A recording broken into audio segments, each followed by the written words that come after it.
Bago tayo mag-umpisa sa ating istorya, gusto ko munang batiin ang bawat isa sa inyo.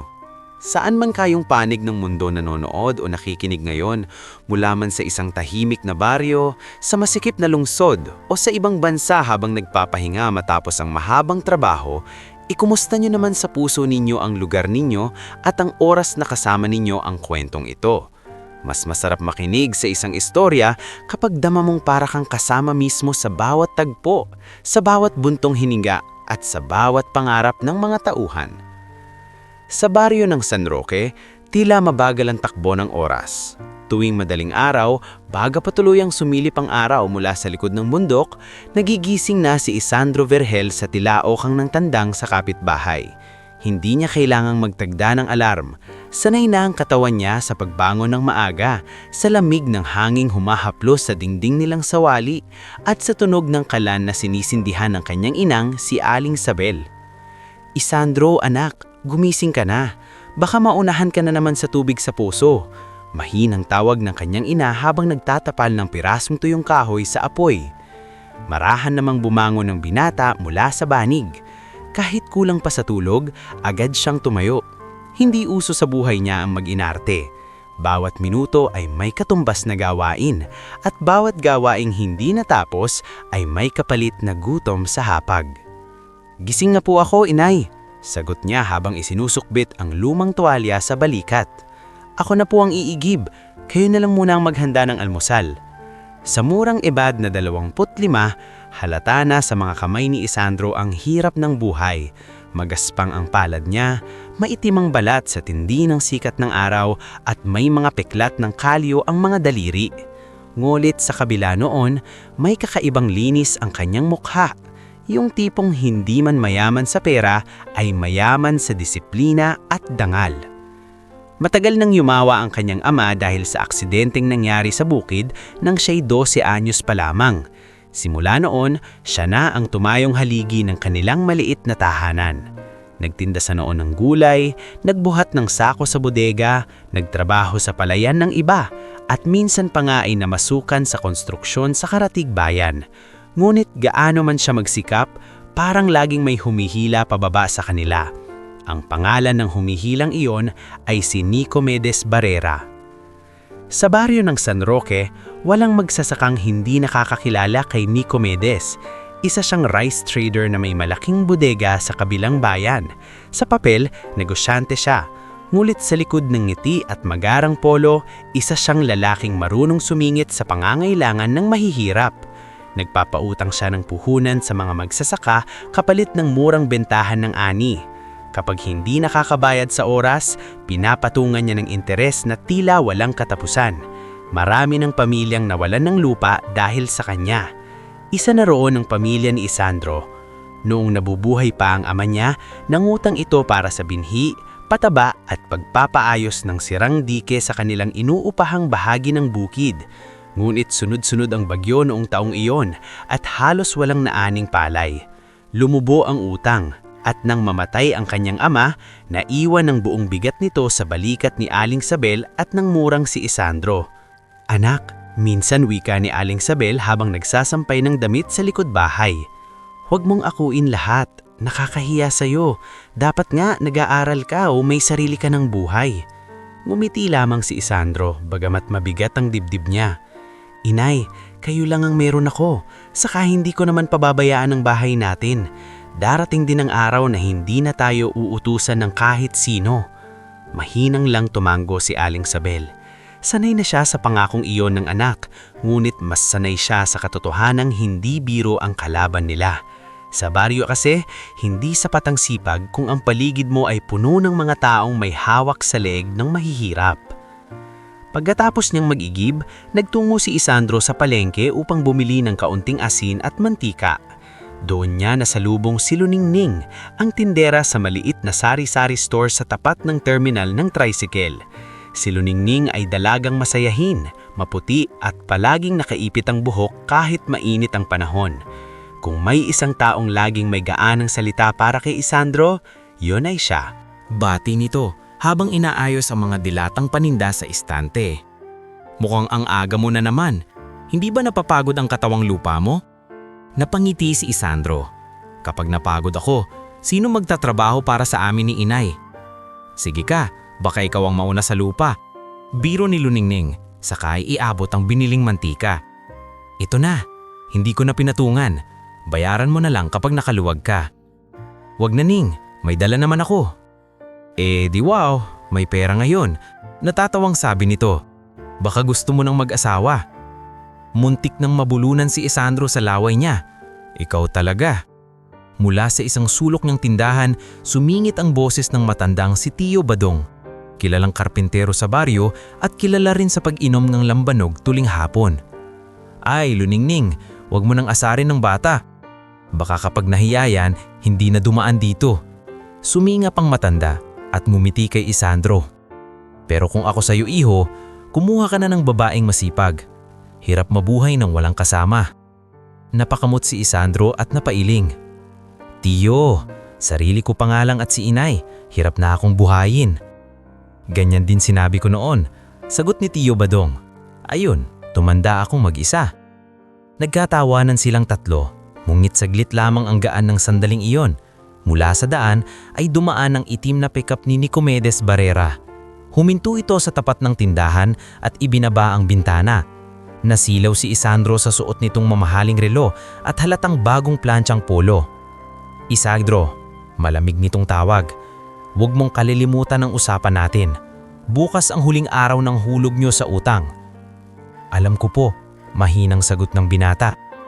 Alam mo pero mabagal ka pa rin kumilos. Sinilip nito si Luningning at si Tio Badong saka muling ibinaling ang tingin kay Isandro. Sabihin mo sa nanay mo hindi pwedeng puro pakiusap. Baka sa susunod, bahay nyo na ang singilin ko. Nanginginig sa galit si Luningning, ngunit hindi siya makasalita. Si Tio Badong naman ay napangiwi. Ang aga-aga, naninira ka na naman ng araw. Bulong ng matanda pagkalis ng sasakyan. Tahimik lang si Isandro. Sanay na siya sa pangungutya, ngulit hindi ibig sabihin na hindi iyon masakit. Sa bawat ganitong tagpo, pakiramdam niya'y lalo siyang lumiliit bilang lalaki.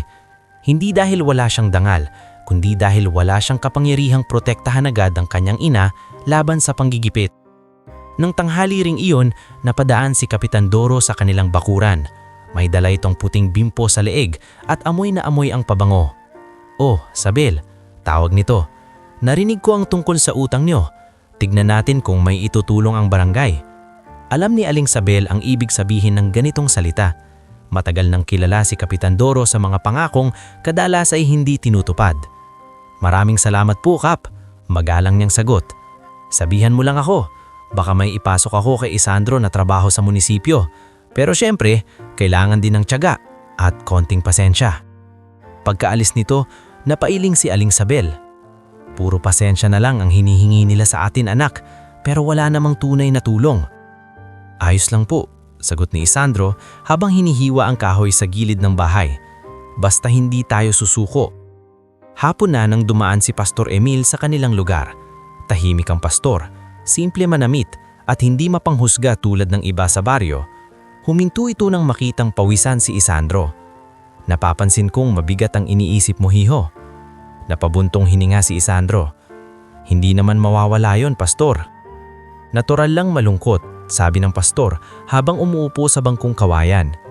Pero mag-ingat ka. Huwag mong hayaan ang hirap ang magtulak sa'yo sa maling daan. Tumanggo si Isandro. Minsan kasi po naiisip ko, bakit ganon? Bakit may mga taong kahit anong sipag hindi pa rin makaahon? Tapos may mga taong nanlalamang na lalo pang yumayaman. Totoo yan, sabot ng pastor. Pero hindi ibig sabihin na habang buhay na ang ganyan ang takbo ng buhay. May oras ang bawat ikot ng gulong. Hindi man ngayon, darating din. Hindi sumagot si Isandro, ngunit tumimo sa isip niya ang mga salitang iyon. Pagsapit ng gabi, habang naglalagay ng liniment sa masakit niyang balikat, narinig niya mula sa lumang radyo ng kapitbahay ang balita tungkol sa pagkawala ng isang dalagang anak ng isang kilalang bilyonaryo sa Maynila. Ang pangalan ay Serapina Altarejos. May pabuya raw para sa makapagbibigay ng impormasyon at pinaghihinalaang may kinalaman dito ang mga taong nasa loob mismo ng kanilang negosyo. Ang layo naman ng mundong yan sa atin, Sabi ni Aling Sabel habang naghahain ng sinangag at tuyo. Oo nga po, sagot ni Isandro. Parang ibang planeta. Hindi niya alam kung bakit pero nanatili sa isip niya ang balitang iyon. Marahil dahil bihira silang makarinig ng mga pangyayaring may kinalaman sa malalaking tao. Sa baryo nila, mas mahalaga pa kung tataas ba ang presyo ng abono kesa sa balita tungkol sa bilyonaryo. Ngunit sa lungsod, habang abala ang mga otoridad sa paghahanap kay Serapina Altarejos, may mga taong tahimik na naglilihim at nagbubura ng mga bakas ng kanilang kasamaan. May mga dokumentong nawawala, mga tawag na pinapatay, at mga sasakyang naglalahong parang bula sa dilim. Sa baryo naman, si Isandro ay humiga ng gabing iyon na pagod ang katawan ngunit gising ang isip. Sa ilalim ng butas-butas nilang bubong, pinakinggan niya ang huni ng kuliglig at ang mahina ngunit matatag na paghinga ng kanyang ina sa abilang banig. Darating din ang araw, bulong niya sa sarili. Darating din. Hindi niya alam na ang hinihintay niyang pagbabagong iyon ay hindi darating sa paraang inaasahan niya. Dahil sa susunod na gabi, sa gitna niyang palayan, habang ang buwan ay natatabingan ng ulap at ang hangin ay tila may dalang masamang kutob, may maririnig siyang tunog na magpapahinto sa kanyang paglalaad. At sa isang sako na tila basta itinapon sa damuhan, matatagpuan niya ang lihim na magbubukas sa isang mundong kailanman ay hindi niya inakalang papasukin niya. Bago tayo mag-umpisa sa susunod na bahagi ng ating istorya, gusto ko munang kamustahin muli ang bawat isa sa inyo.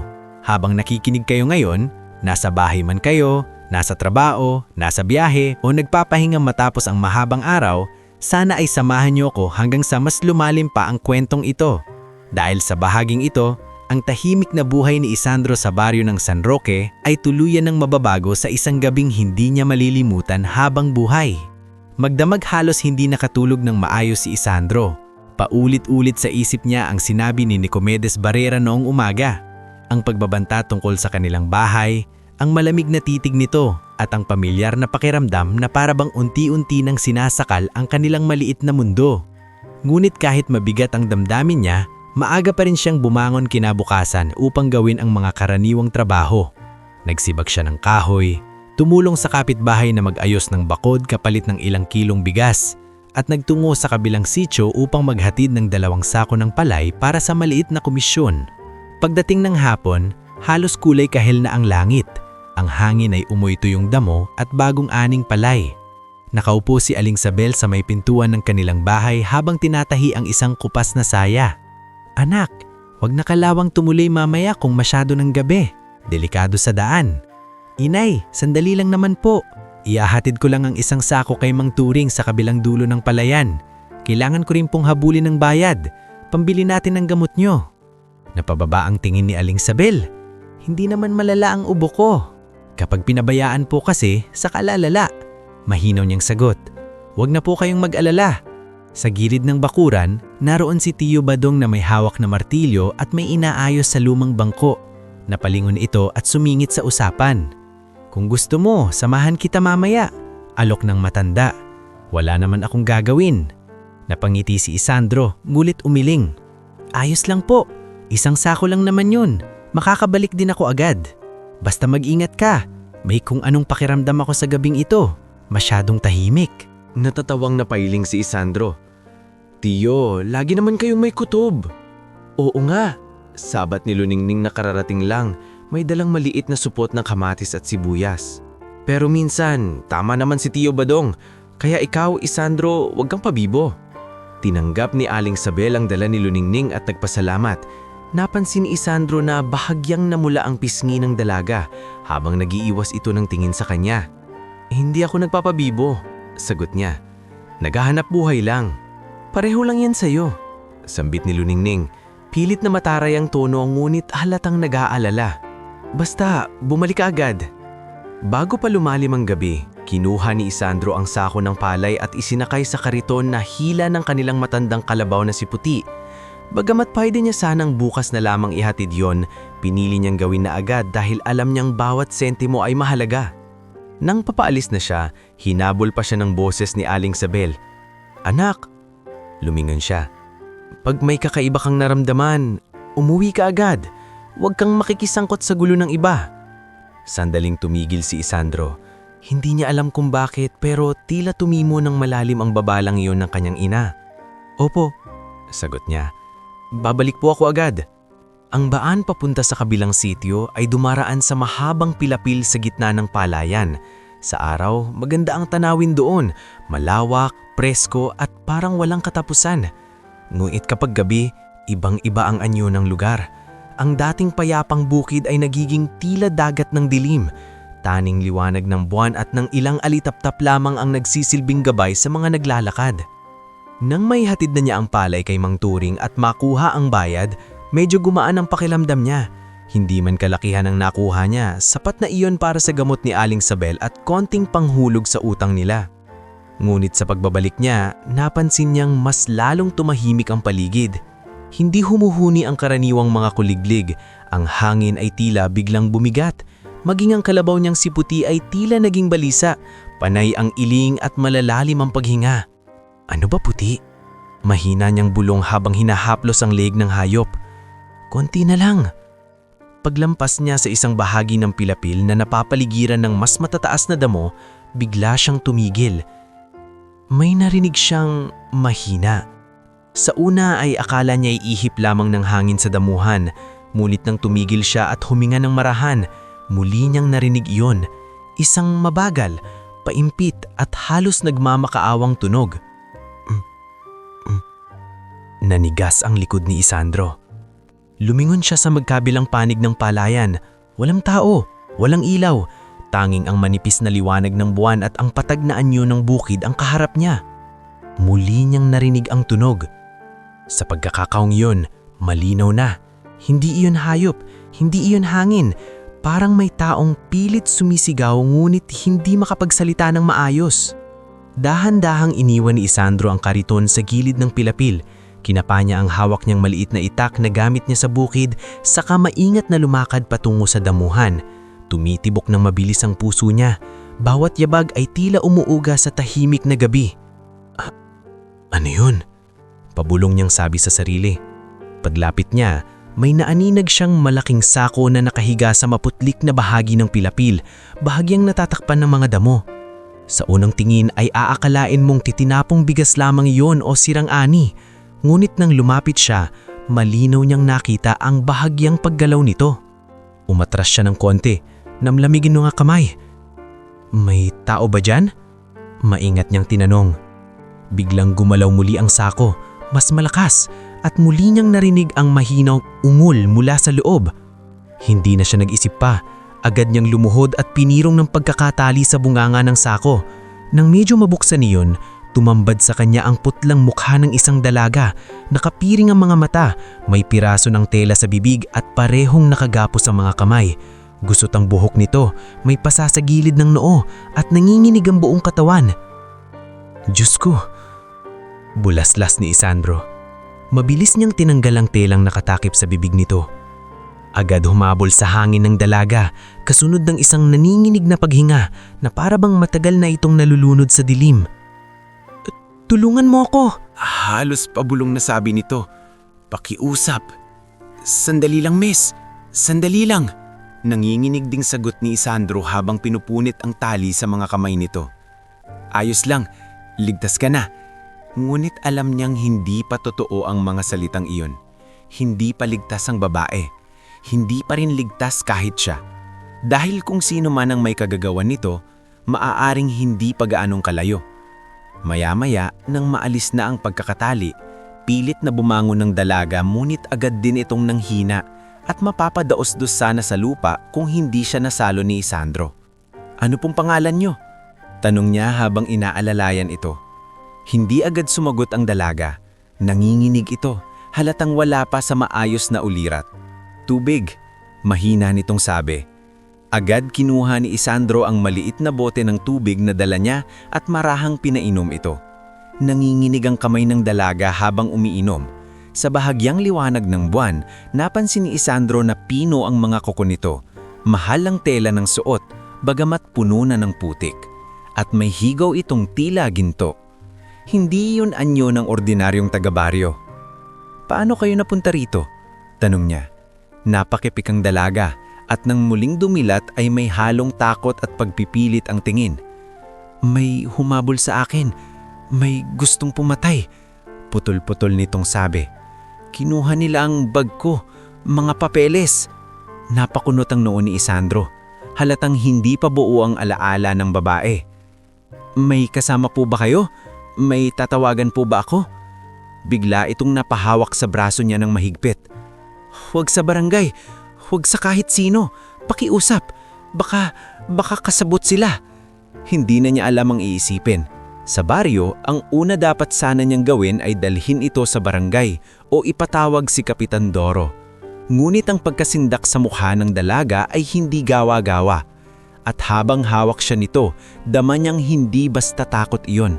Takot iyon ng isang taong alam na may totoong panganib sa paligid.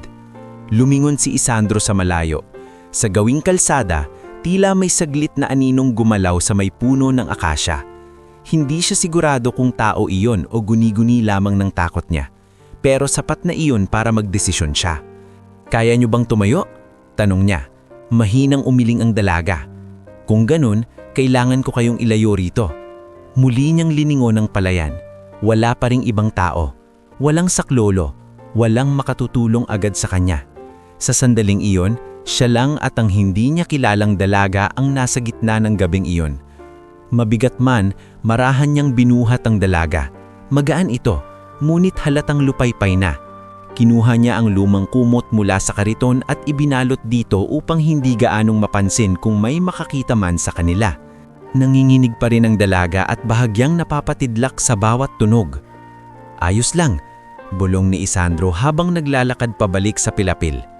Hindi kita iiwan. Bakit mo ako tinutulungan? Mahina nitong tanong na halos hindi niya marinig. Hindi siya agad nakasagot. Sa totoo lang, hindi rin niya alam.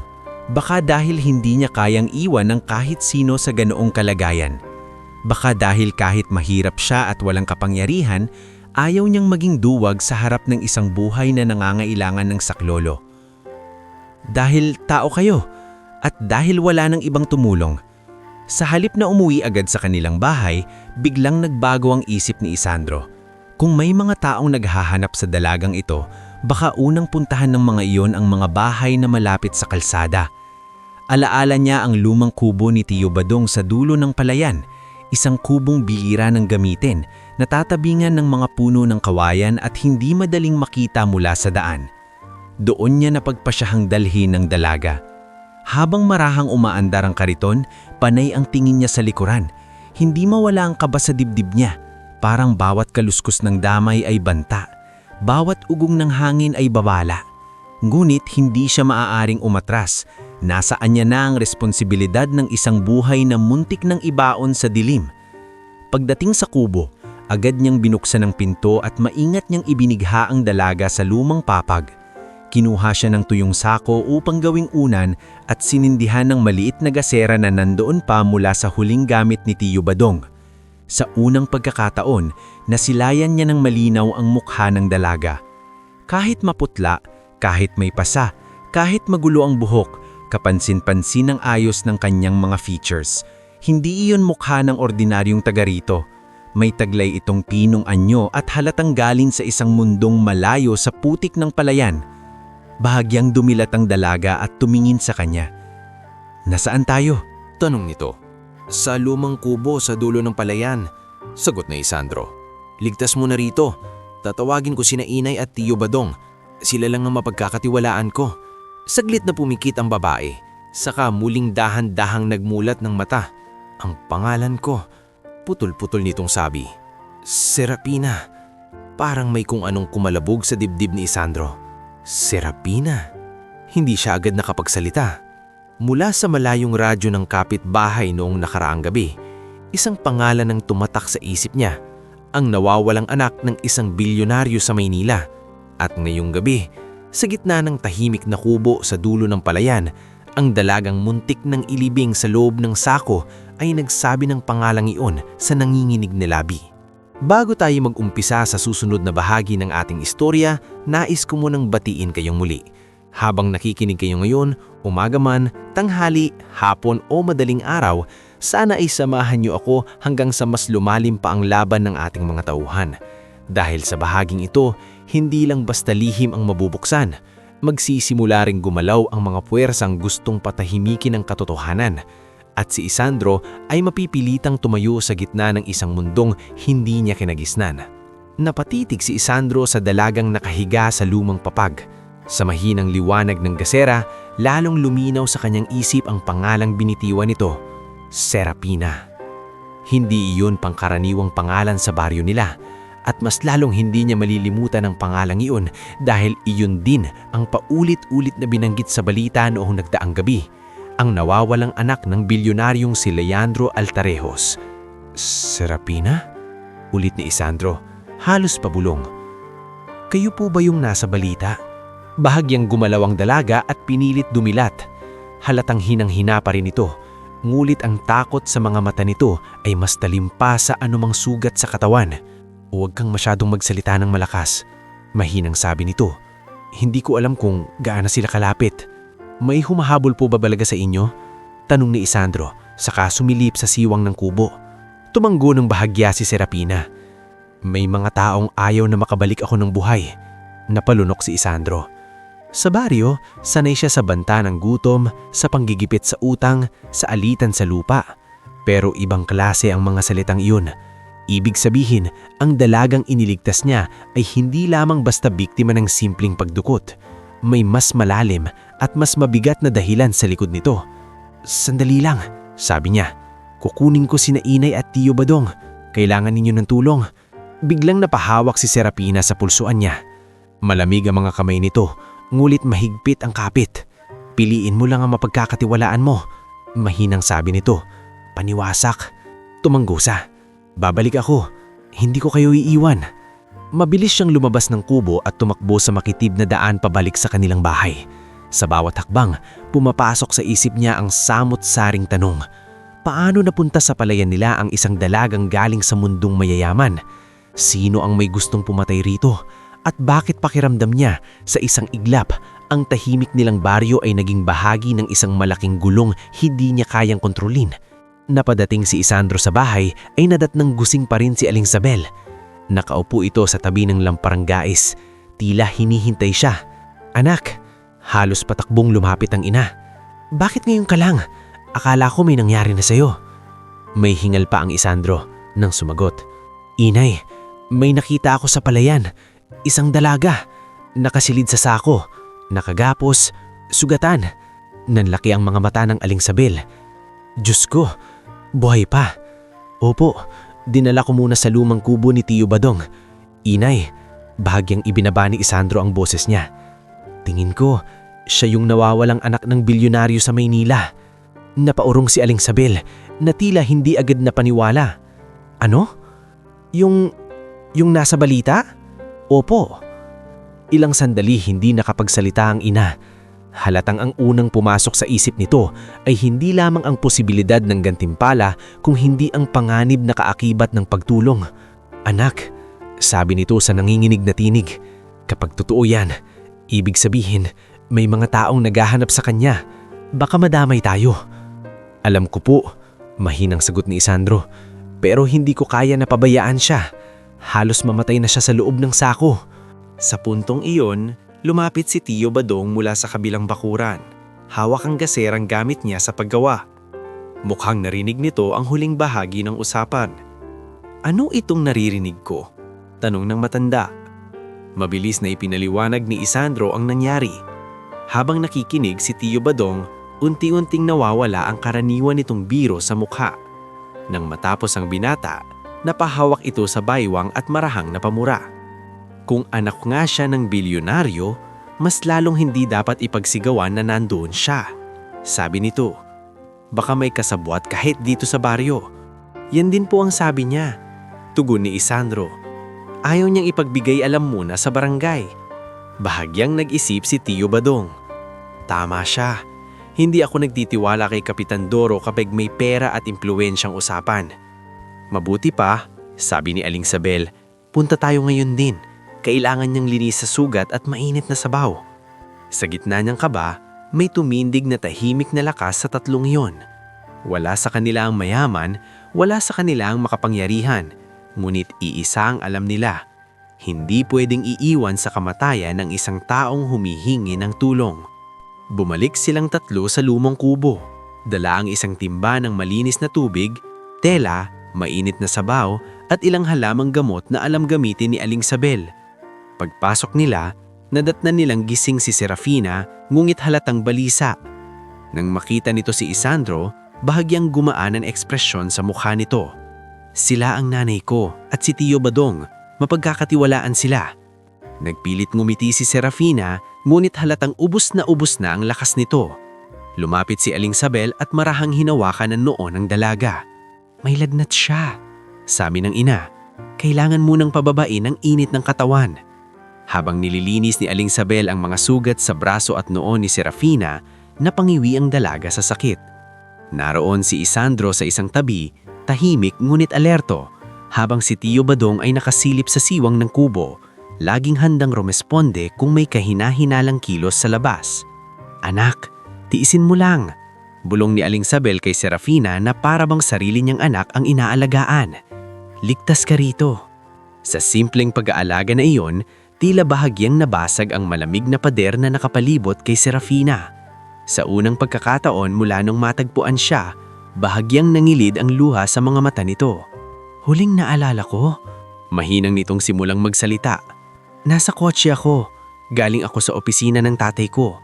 May nakita akong papeles, may mga pirma, mga pangalan, may nililipat na lupa at pera.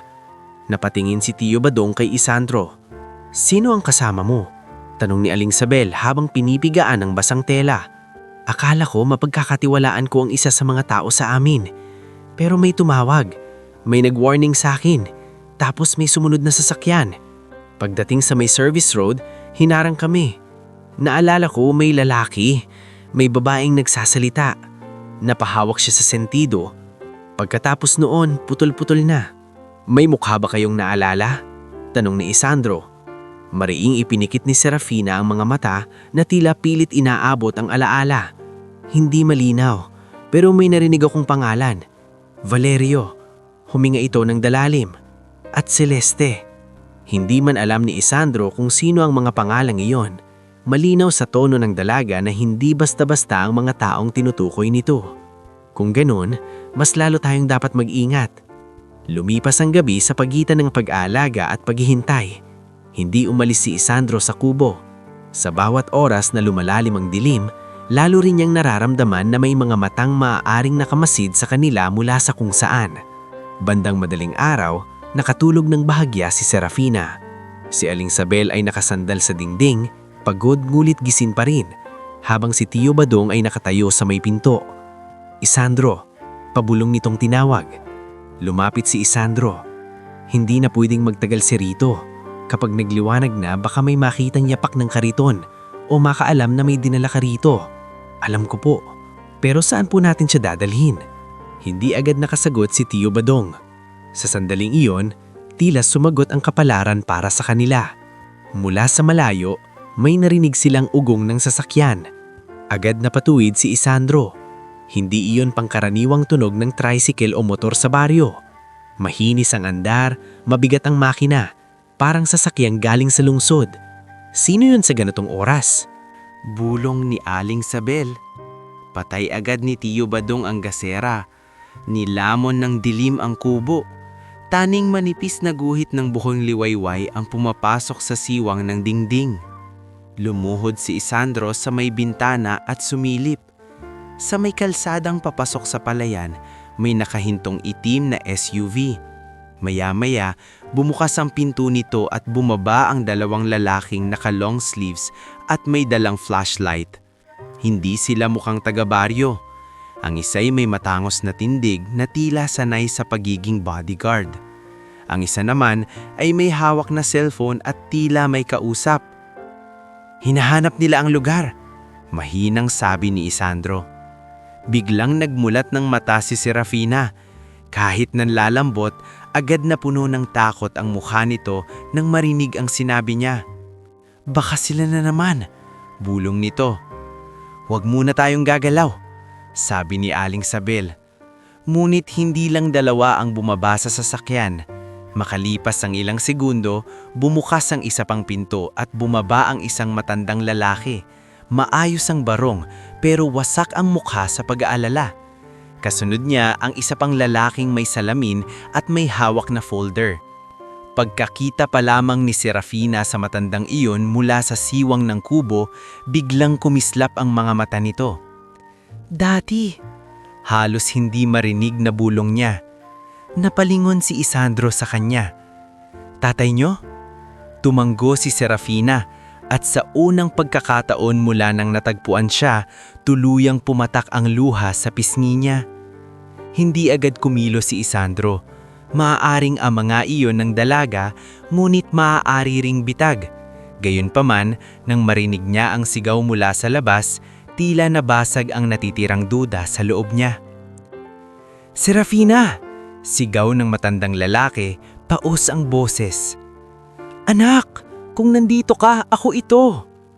Napapikit si Serafina at ang luhang kanina'y pigil ay tuluyan ng bumuhos. "Si Daddy nga!" Nagkatiginan sina Isandro, Aling Sabel at Tio Badong. Pagkatapos ng ilang segundong puno ng kaba, tumanggo si Tio Badong. "Buksan mo," sabi nito. Mabilis na lumabas si Isandro mula sa kubo, nakataas ang dalawang kamay bilang hudyat na wala siyang masamang balak. Agad siyang tinutukan ng tingin ng mga lalaking kasama ng matandang galing sa SUV. Ngumit bago pa sila makakilos, nagsalita siya. "Nandito po siya, buhay pa." Parang nawala ang lakas sa tuhod ng matandang lalaki. Saglit itong napatigil, saka halos patakbong lumapit sa kubo. Pagpasok nito sa loob at pagkakita kay Serafina, hindi na nito napigilan ang pagyakap sa ama ng buong higpit. "Anak, Diyos ko, anak ko!" Basag ang boses nitong paulit-ulit. Si Serafina, kahit hina, ay nagawang maikapit ang mga kamay sa likod ng ama. Ang tagpong iyon ay tumimo kay Isandro ng malalim. Ang isang amang mukhang sanay utusan ang daan-daan tao, nayo'y umiiyak na parang batang muntik mawalan ng mundo. Kasunod na pumasok sa loob ang lalaking may salamin at nagpakilala. "Ako si Attorney Lucio Renan," sabi nito, saka mairing tinignan si Isandro. "Ikaw ba ang tumulong sa kanya?" "Opo," sagot ni Isandro. Lumapit ang abogado at halos hindi makapagsalita sa emosyon. "Hindi mo alam kung ano ang nagawa mo." Maya-maya, tumayo ang matandang lalaki at humarap kay Isandro. Kita pa rin sa mukha nito ang luha at puyat, ngunit matatag ang boses ng magsalita. "Ako si Leandro Altarejos, ama ni Serafina. Kung hindi dahil sa'yo, baka hindi ko na nakita ng buhay ang anak ko." Hindi nakasagot agad si Isandro. Hindi dahil sa pangalan ng kaharap niya, kundi dahil sa bigat ng sandaling iyon. Ang binatang kahapon lang ay pinagbantaan ni Nicomedes Barrera na mawawalan ng bahay, ngayoy kaharap ang isa sa pinakamakapangyarihang tao sa bansa. At sa gitna ng lumang kubo sa dulo ng palayan, nagsimulang magbago ang direksyon ng kanyang buhay sa paraang hindi na niya maaaring balikan. Bago tayo magumpisa sa susunod na bahagi ng ating istorya, muli ko kayong binabati saan man kayo naroroon at anong oras man kayo nakikinig ngayon. Mas lalong umiinit ang mga pangyayari dahil sa bahaging ito, ang simpleng pagtulong ni Isandro sa isang sugatang dalaga ay magsisimula ng magbukas ng pinto sa isang mundong dati ay sa radyo at balita lang niya naririnig. Ngunit kasabay ng pag-asa, magsisimula rin ang mabibigat na pagbabago sa tingin ng tao sa kanya, sa buhay ng kanyang pamilya at sa mga panganib na unti-unting sumusunod sa yapak ng katotohanan. Nanatiling tahimik si Isandro matapos ipakilala ni Leandro Altarejos ang sarili nito. Sa loob ng lumang kubo sa dulo ng palayan, tila kakaiba ang bigat ng hangin, hindi dahil sa takot lamang, kundi dahil sa pagbangga ng dalawang magkaibang mundo sa iisang tagpo. Nalya ng kubong amoy tuyong pawid, pinagtagpi-tagping kahoy at lumang sako. At naroon din ang pamilyang Altarejos, mga taong sa pananamit, pananalita at kilos pa lamang ay halatang sanay sa marangyang buhay at kapangyarihan. Ngumit sa sandaling iyon, Wala munang mayaman o mahirap. Isa lang ang malinaw sa lahat, buhay si Serafina dahil sa isang binatang hindi siya kilala ngunit pinili pa ring iligtas. Mahigpit na yakap ni Leandro ang kanyang anak. Halos ayaw nitong bumitaw, na para bang natatakot itong sa isang saglit na pagkurap ay baka maglaho na naman si Serafina sa kanyang harapan. "Daddy, hindi mo alam kung paano ako nabaliw sa paghanap sa iyo," garalgal nitong sabi. Akala ko hindi na kita maabutan." Bahagyang umangat ang kamay ni Serafina at hinawakan ang balikat ng ama. "Daddy, may mga dokumento," mahina nitong sabi. "Hindi aksidente ang nangyari. May taong nasa loob." "Huwag ka munang magsalita," mabilis na putol ni Leandro. Halatang pinipigilan ang sariling emosyon. "Ligtas ka muna, iyon ang mahalaga." Ngunit kahit sinabi iyon ng matanda, hindi nakaligtas sa paningin ni Isandro ang pagdilim ng mukha nito. Malinaw na may kung anong mas malalim na iniisip si Leandro Altarejos. Hindi lamang niya inaalala ang kaligtasan ng anak, tila alam na rin nitong totoo ang hinala na may traidor sa loob ng kanilang mundo. Lumapit si Attorney Lucio Renan kay Serafina at marahang sumuri sa kalagayan nito. "Kailangan na natin siyang dalhin sa ospital. May lagnat, pasa sa ulo at posibleng dehydrated." "Hindi pwedeng kahit saang ospital," sabat ni Serafina kahit mahina pa rin ang boses. "Baka may nagmamanman. Nakasekure na ang private wing," tugon ni Attorney Lucio. "Wala silang malalaman hanggat hindi natin gusto." Nang marinig iyon ni Aling Sabel, saka lamang siya tila bahagyang nakahinga ng maluwag. Ilang oras din nilang inalagaan ang dalaga na para bang sarili nilang kamag-anak.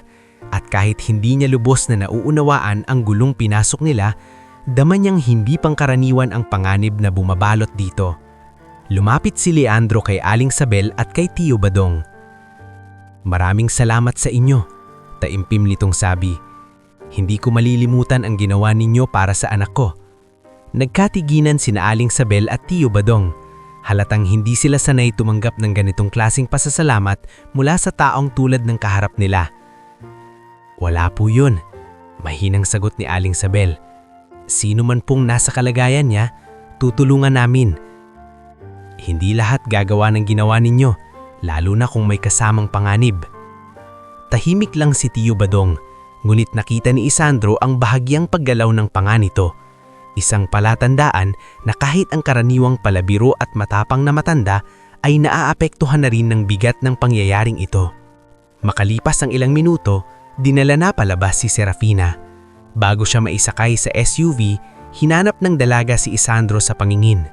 Nakatayo lamang ang binata sa tabi ng pinto ng kubo, may putik pa sa laylayan ng pantalon at bakas pa ng pawis at alikabok sa mukha. "Isandro," tawag ni Serafina. Lumapit siya. "Salamat," mahina ngunit malinaw nitong sabi. "Kung hindi dahil sa'yo, hindi na nito natuloy ang sasabihin, ngunit sapat na ang mga mata nitong puno ng pagod, takot at taos-pusong pasasalamat para maintindihan ni Isandro ang gusto nitong ipabatid." "Magpagaling muna kayo," sagot niya. "Yun po ang mahalaga." Tumanggo si Serafina. Sa kamarahang isinara ang mga mata habang isinasakay siya sa sasakyan. Pagkaalis ng mga sasakyan, muling bumalik ang katahimikan sa palayan. Ngunit alam ni Isandro na hindi na iyon katulad ng dati. Parang pagkatapos ng gabing iyon, iba na ang tunog ng hangin, iba na ang bigat ng katahimikan at iba na rin ang kahulugan ng bawat paghakbang niya sa lupaing nakagisnan. Pagbalik nila sa bahay, halos sumikit na ang araw. Nangingitim ang ilalim ng mata ni Aling Sabel sa puyat, ngunit halata ring hindi pa rin ito matahimik. "Anak," mahinang sabi nito habang nagsisiga sa kalan. "Ano na kaya ang mangyayari ngayon?" Hindi agad sumagot si Isandro. Naupo siya sa bangkong kahoy sa may bintana at pinanood ang unti-unting pagliwanag ng langit. "Hindi ko rin po alam, Inay," sagot niya sa wakas. "Pero sana matapos na roon." Mula sa likod niya, umubo si Tio Badong at umupo sa may pintuan. "Hindi basta-basta matatapos ang ganyang bagay, pero sana nga'y wag na tayong habulin ng gulo." Ngunit pagsapit pa lamang ng tanghali, napatunayang hindi ganon kasimple ang lahat. Isang mahabang konvoy ng mamahaling sasakyan ang pumasok sa baryo ng San Roque. Halos lahat ng tao sa lugar ay napatigil. Ang mga batang naglalango sa daan ay napaatras. Ang mga babaeng naghuhugas sa poso ay napatingin. Ang mga tambay sa tindahan ni Luningning ay nagunahan sa pagtayo. Hindi pangkaraniwan sa baryo ang ganoong mga sasakyan. Makikinis, itim, at mukhang galing sa mga lugar na pinapanood lamang nila sa telebisyon. Oy, ganino kaya yan? Bulas na ni Luningning habang sumisilip mula sa kanyang tindahan. Baka may raid, biro ng isa sa mga tambay. Raid ang mukha mo, sagot ni Tio Badong na noon ay naroon din at halatang nakiramdam agad. Isa-isang huminto ang mga sasakyan sa tapat ng bahay ni Isandro. Sa loob lamang ng ilang segundo, parang umikot ang buong baryo sa maliit nilang bakuran. Lumabas si Aling Sabel na kabado. Lumabas din si Isandro dala ang pag-aalinlangan si Dibdib. Nang buksan ang pintuan ng pinakamagandang sasakyan, bumaba mula roon si Attorney Lucio Renan. Kasunod ang matandang driver na si Mang Faustino at ilang lalaking mukhang security. Sa likod nila, bumaba rin si Leandro Altarejos. Parang tumigil ang paghinga ng buong baryo. Diyos ko, bulong ni Luningning na hindi na malamang kung paano dudungaw ng hindi halatang naninginig ng excitement. Oo, parang siya nga yung nasa business magazines. Hindi na itinuloy ni Leandro ang pagpapakilala sa publiko. Dire-diretso itong lumapit kay Isandro at sa kanyang ina, sa harap ng buong baryo na tila nanonood ng teleseryeng biglang nabuhay sa harap nila. Maayos na ang lagay ni Serapina, sabi nito. Nagkamalay siya ng tuluyan kaninang umaga. Ang una niyang hinanap ay kayo. Nakahinga ng maluwag si Aling Sabel. Salamat po at ligtas siya. Lumingon si Leandro kay Isandro. At gaya ng sinabi ko kanina, hindi ko hahayaang lumipas ito ng basta pasasalamat lamang. Kumunot ang noon ni Isandro. Sir, hindi naman po kailangan.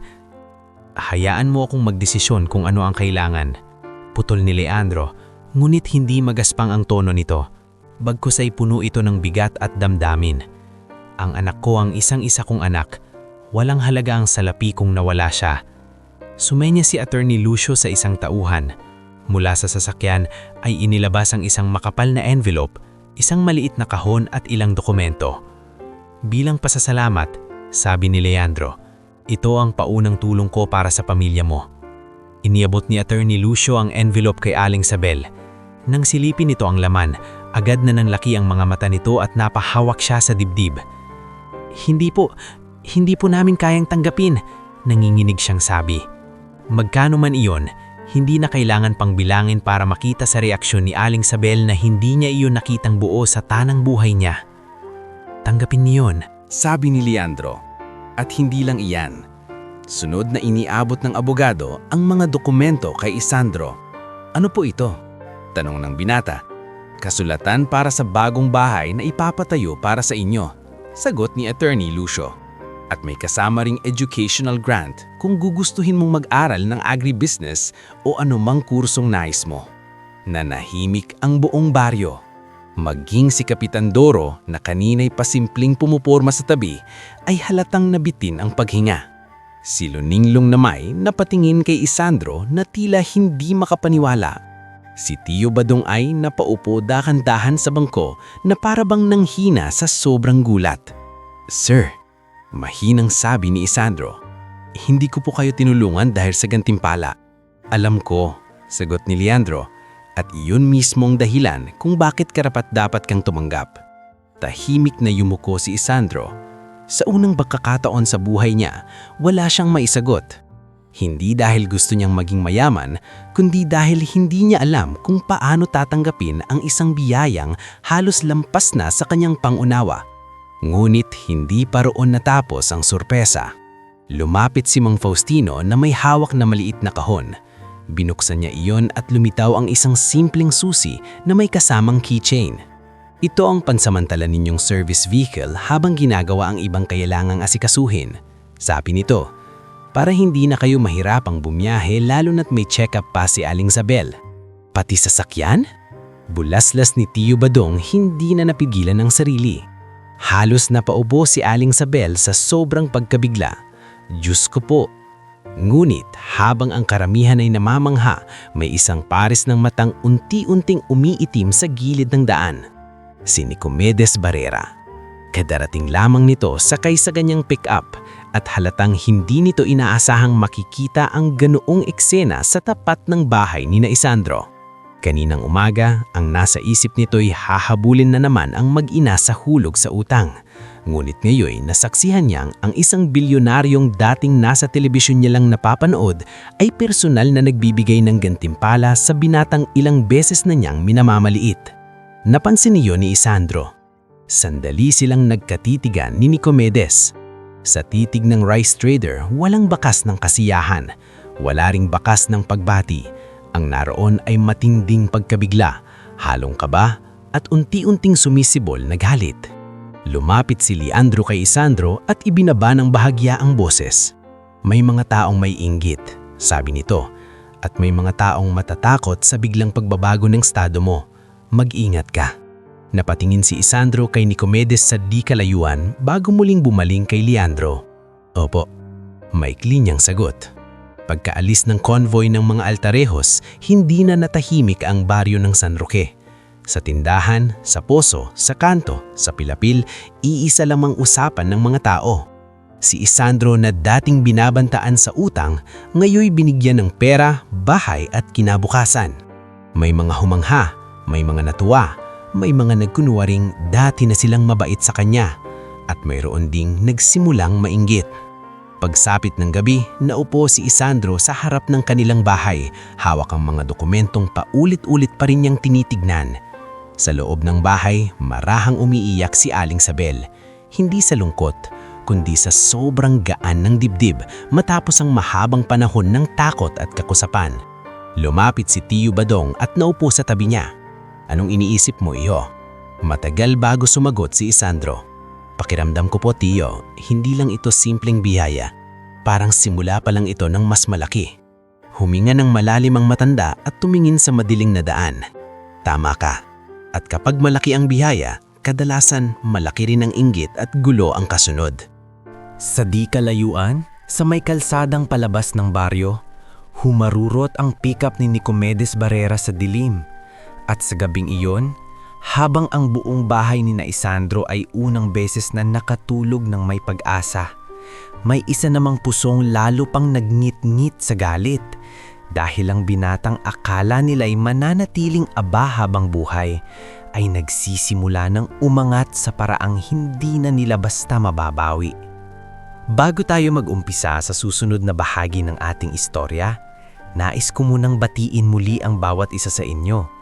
Saan man kayo nakikinig ngayon, sa bahay, sa trabaho, sa biyahe, o habang nagpapahinga bago matulog. Sana ay samahan ninyo ako hanggang sa mas lumalim pa ang kwentong ito. Dahil sa bahaging ito, ang biyayang dumating sa buhay ni Isandro ay hindi lamang mananatiling gantimpala. Ito rin ang magiging tulay para makapasok siya sa isang bagong mundong malayo sa kinagisnan niya. Isang mundong puno ng oportunidad, hiya, pagsubok at mga matang handang humusga sa isang lalaking nanggaling sa putikan ng palayan. 3 linggo ang lumipas matapos ang araw na personal na dumating sa baryo si Leandro Altarejos. Sa loob ng 3 linggong iyon, halos hindi pa rin masanay ang mga taga San Roque sa biglang pagbabago ng takbo ng buhay ng pamilya Berhel. Ang dating bahay nilang yari sa pinagtagpi-tagping yero at sawali ay sinimulan ng bakuran para sa ipapatayong bagong tahanan. Dumating ang mga trabahador, arkitekto at mga materyales na dati sa malalayong bayan lang nakikita ng mga tao. Ang maliit na bakuran ni Isandro ay mistulang naging sentro ng usapan sa buong baryo. Aba Sabel, sabi ng kapitbahay na si Aling Pasing isang umaga habang nakatunghay sa bagong buhos na semento. Parang ang bilis ng ikot ng gulong ng buhay niyo ah. Napangiti si Aling Sabel, ngunit may bakas pa rin ng hiya sa kanyang muka. Hindi naman po namin inaasahan ang lahat ng ito. Yan ang swerte kapag mabait ang anak, sabat ni Luningning mula sa tapat ng tindahan, kahit halatang pilit niyang pinapakalma ang sariling damdamin. Masaya siya para kay Isandro, Ngunit hindi rin niya maikakailang may kakaibang lungkot sa dibdib niya dahil nararamdaman niyang paunti-unti na itong lumalayo sa dating mundo nilang magkakailang ng husto. Samantala, si Isandro naman ay hindi pa rin ganap na mapalagay. Totoong gumaan ang buhay nila sa unang pagkakataon. Nakabili na siya ng gamot ni Aling Sabel, nabayaran ng ilang maliliit na utang at hindi na nakakatulog ng gutom. Ngunit may kung anong bigat sa loob niya na hindi matanggal. Tuwing mag-isa siya sa may likod bahay at natatanawang palayan, tila may boses sa isip niyang nagtatanong kung karapat-dapat ba siya sa bilis ng pagbabagong nangyayari. Isang buwan pa lang ay siya ang binatang binabantaan ni Nicomedes Barrera. Ngayon, tinatawag na siyang maswerteng bayani ng mga taong dati hindi man lang siya tinitignan ng diretsyo. Isang hapon, nadatnan siya ni Tio Badong na nakaupo sa lumang bangko, tahimik na nakatitig sa ginagawa ng mga construction worker. "Bakit ganyan na mukha mo?" tanong ng matanda habang umuupo sa tabi niya. "Dapat nga ikaw ang pinakamasaya rito." Mahina lang nanunguti si Isandro. "Masaya naman po ako, Tio, pero parang hindi ko pa rin alam kung saan ako lulugar." "Naguguluhan ka dahil biglang bumilis ang takbo ng buhay mo," sagot ni Tio Badong. "Natural lang yan. Ang importante, huwag kang malunod sa biyaya at huwag ka ring mapatalo sa hiya." Napabuntong hinga si Isandro. "Hindi po kasi ako nasanay sa mundo nila. Kahit nung dumating sila rito, pakiramdam ko ang layo ko sa kanila." Bago pa makasagot si Tio Badong, may isang SUV na pumasok sa tapat ng bakuran. Hindi na nagulat ang mga tao sa baryo dahil ilang beses nang may dumarating na tao ng Altarejos Group. Ngunit nang buksan ng pinto, si Mang Faustino mismo ang bumaba kasama ang isang lalaking nakasalamin, si Attorney Lucio Renan. "Magandang hapon," bati ng abogado. "Nandito ba si Isandro Berhel?" Tumayo si Isandro at magalang na lumapit. "Ako po yon." May inihatid si Attorney Lucio na sobre. "May mensahe si Mr. Altarejos para sa'yo. Inaasahan ka sa Maynila sa susunod na linggo." Napakunot ang noo ng binata. "Ako po?" Tumango si Mang Faustino. Ipinapasundo ka niya. Gusto ka raw niyang makausap ng masinsinan. Naramdaman ni Isandro ang panunuyo ng kanyang lalamunan. Kahit ilang beses na niyang narinig ang pangalang Leandro Altarejos, ibang bagay pa rin ang isipin na pupunta siya sa mismong mundo ng mga taong iyon. "Ano pong pag-uusapan namin?" tanong niya. "Mas mabuting sa kanya mo marinig," sagot ni Attorney Lucio. "Pero may kinalaman nito sa kinabukasan mo." Maya-maya ay nagpaalam na ang dalawa. Ngumit ng gabong iyon, hindi na mapakali si Isandro. Sa hapag, habang tahimik silang kumakain ni Aling Sabel ng adobo at bagong saing na kanin, siya rin mismo ang unang nagbukas ng usapan. "Inay, pinapapunta po ako sa Maynila." Napatingin agad si Aling Sabel. "Kailan?" "Sa susunod na linggo raw po, susunduin ako." Ibinaba ng ina ang kutsara at matagal siyang tinitigan. "Kailangan mo nang matutong humarap sa mga bagay na hindi mo nakasanayan, anak. Hindi habang buhay baryo lang ang mundo mo." "Pero paano po kayo rito?" Ngumiti ng kaunti si Aling Sabel. "Hindi na ako katulad ng dati. Kaya ko na ang sarili ko. At may mga kapitbahay naman dito.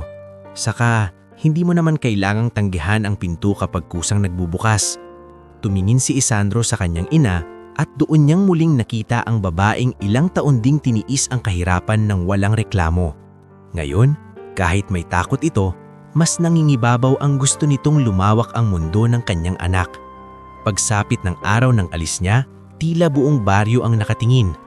Si Luning-Luning ay nagdala ng baong suman at nilagang itlog. "Baka hindi mo magustuhan ng pagkain ng mayayaman," biro nito, pero halata sa mga mata ang lungkot. "At least may baon kang totoong masarap." Napangiti si Isandro at tinanggap iyon.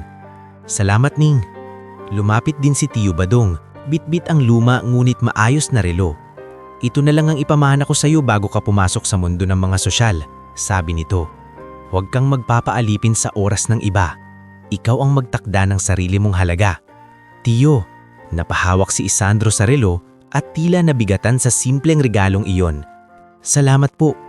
Pagdating ng sasakyan ni Mang Faustino, Tuluyan nang umalis si Isandro sa baryo sa unang pagkakataong hindi bilang simpleng trabahador, kundi bilang isang taong may pupuntahang bagong daan.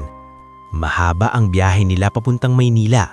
Sa bintana ng sasakyan, nakita ni Isandro ang unti-unting pagbabago ng paligid. Mula sa malalawak na bukirin, naging mga gusili, flyover, billboard at kalsadang puno ng sasakyan.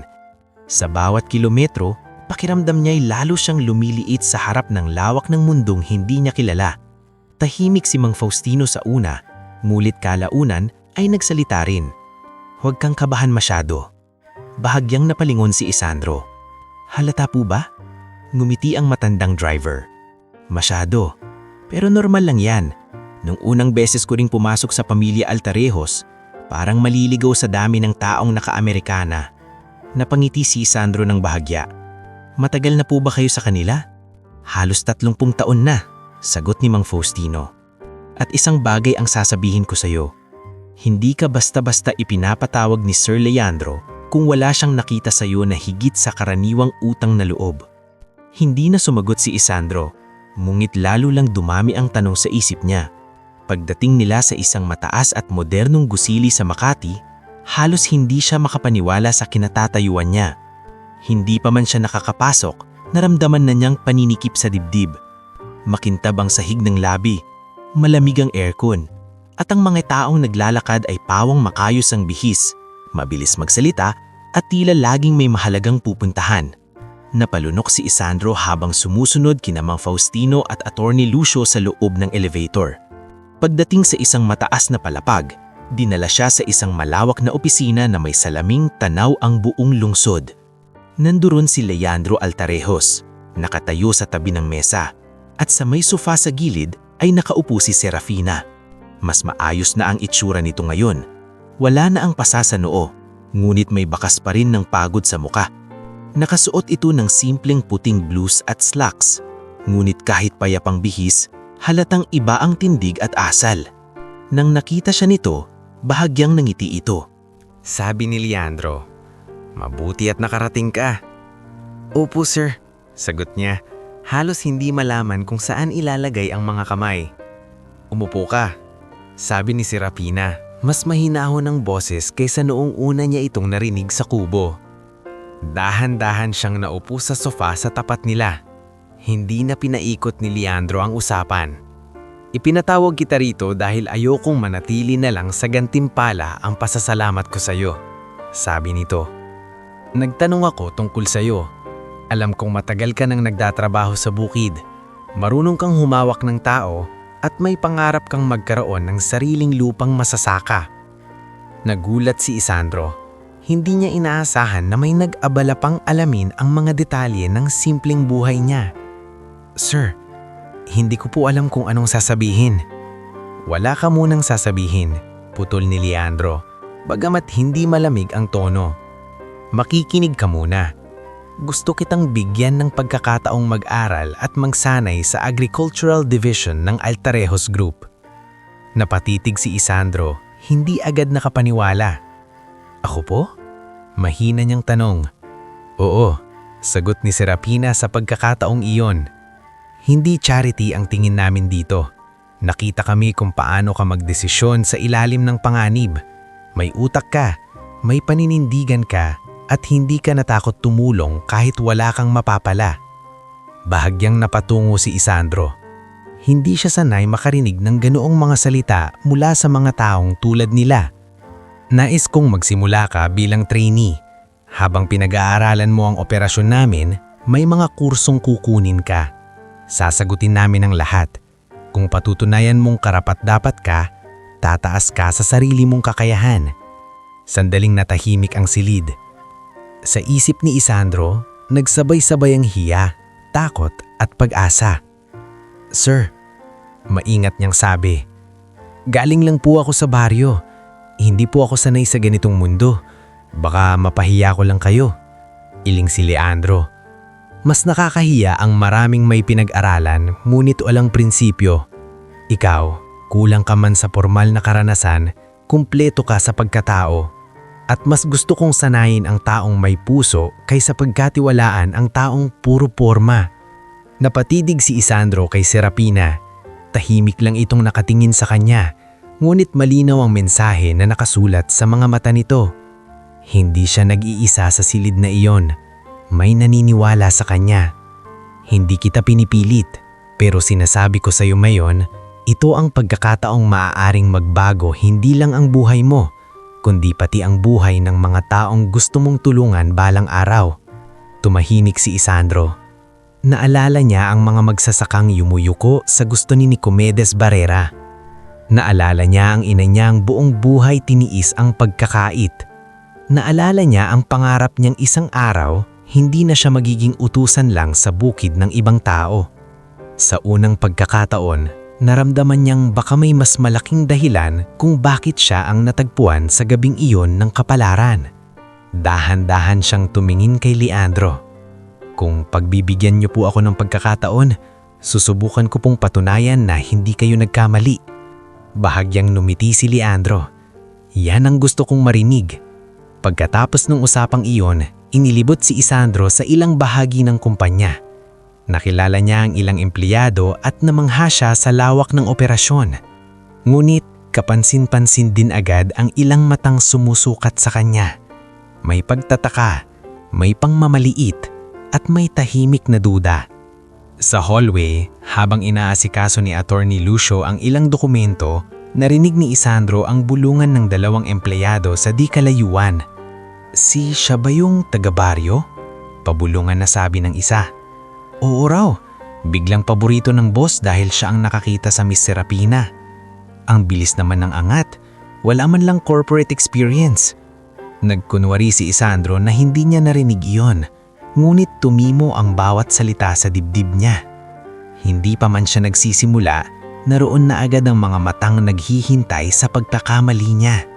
Paglabas niya sa gusali bandang dapit hapon, tumabi sa kanya si Serapina. Hindi ka komportable, sabi nito. Napangiti si Isandro ng pilit. Halata rin po ba? Medyo, pero normal lang. Noong bata ako, kahit ako hindi rin komportable sa mundong ito. Maraming magagandang ilaw pero marami ring peking tao.